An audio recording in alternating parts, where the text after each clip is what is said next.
there's some interesting themes to the film that I would think resonate with you and with most audiences. This is a film really about the choices that we make and the consequences of those choices, right? Right. And I've talked to you about two other great films that you have this year, one that's already come out, Runaways, and one, Welcome to the Rileys. I'm wondering, like, do you feel like right now, like, the choices you're making professionally and personally are weighing on you? Do you feel that kind of, like, pressure of choice? No, not at all. I feel less of that, actually, because I'm in such a, like, stellar position. I feel really indulgent. Like, I feel like it's really cool to be able to say, I don't know, for the next couple of years, I'm just going to focus on being an actor. Like, I want to make movies and stuff. I want to, like, do other stuff. But right now, it's really cool just being like, I don't know what I'm going to do next year, but this year I'm doing this, like, I'm doing On the Road, and I'm doing Breaking Dawn. That's, like, all I know that I'm doing. But I'm not good at planning out my career. But if I was, I'd probably feel pressure. But because I don't, and I really just choose things instinctually, I'm not worried about it.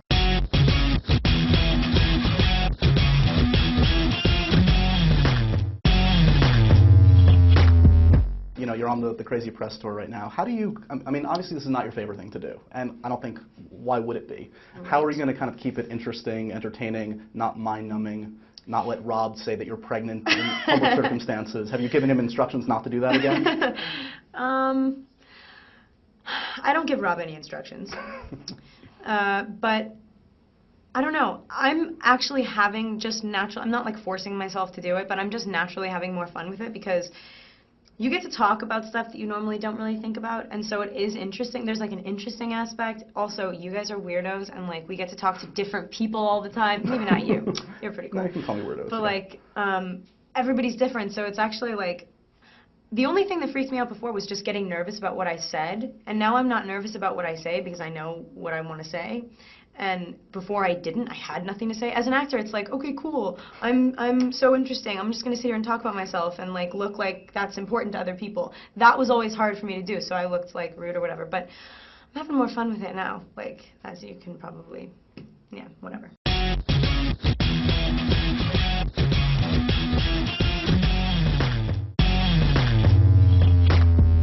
Is there anything to all this crazy stuff about like Wanted 2? Is that like totally made up on the internet, or did they approach you about possibly doing that?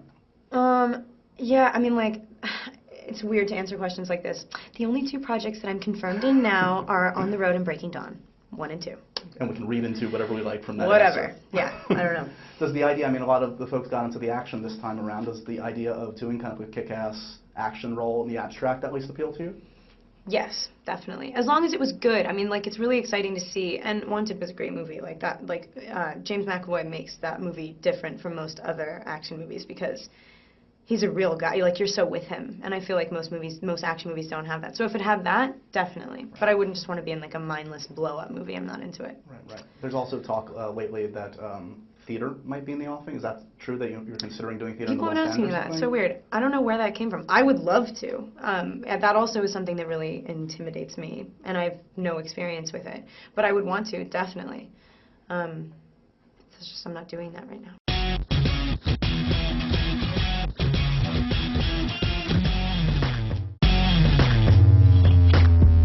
Kind of joked about whether that would be good in 3D or not. I know. What do you think? I mean, seriously, do you think, I mean, everyone says it's kind of leaving money on the table if you don't do it in 3D now. Do you think artistically it makes sense to do it in 3D?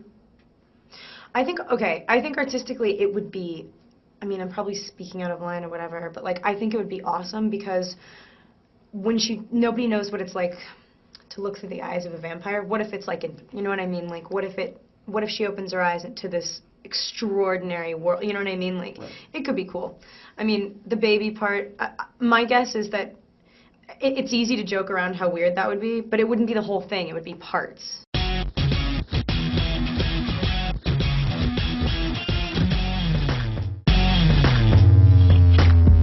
When you read the script, when you read the book, of course, what do you feel is like the journey that Bella is going on in this one? I feel like she goes through so many traumatic events, and when she gets to the end of them, she feels a little bit more righteous than she did before, a little bit more knowing and sort of like, okay, I've lived. Take my word for it. I know what I want. And nobody ever really nobody ever puts any stock in what she's saying. Bella's just sort of the dumb young girl who doesn't know about what it's like to be a vampire, and it's not about that for her. I mean, like, this whole vampire thing is going to be hard, but she's a strong girl and she can make sacrifices, whatever. What I like about Eclipse is that she's had that moment of, okay, now I know what I want, but in this, like, she really actually looks at someone else and shatters her ideals that she's set up. Like, the love triangle is real in this, and it's not just one-sided. She actually is like, whoa, I actually am into someone else. Do I still feel the same way about it? Is it still what I think I have? You know, whatever. So I feel like she is just older and a little bit more. I say this about every movie, but now you really believe her. It's like it took a while. It took a while for her to, like, know herself well enough to make such a decision.